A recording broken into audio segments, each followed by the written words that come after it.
Ta-da! Welcome. It is indeed Monday. The Motorcycle Diaries. I am Luke. This is the Suzuki SV650, which I've been riding for the last few days.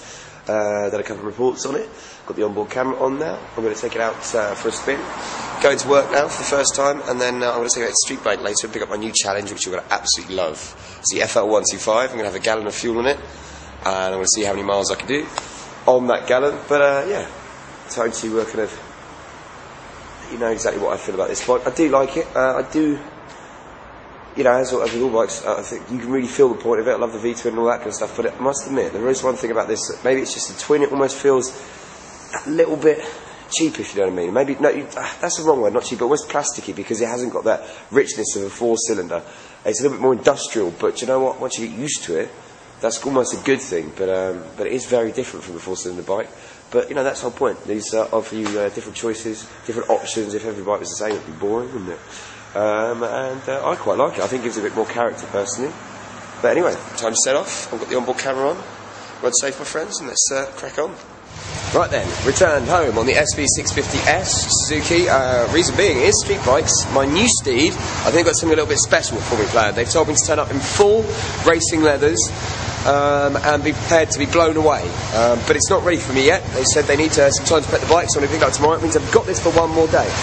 And I was saying earlier about how I feel it's a little bit more industrial because of that twin engine over the four-cylinder. Let me explain. Listen to the noise it makes. You see what I mean about that? It does feel a little bit different, but I really like it. What it adds... Well, it relaxes, I should say, in almost refinery. It makes up with that rawness that... Remember when I rode the Buell 1125R, that racing twin that I absolutely love? I mentioned it felt like you were riding on like an industrial atomic buzzsaw. Similar to this. Obviously it hasn't quite got the oomph, only being a 650, but it's so responsive. You've got to love the twin for the amount of torque that it gives you. The bike itself, handling-wise, is one of my favourite kind of 600 sized bikes that I've had. It really, really wants to be chucked around. I mentioned it feels a little bit light.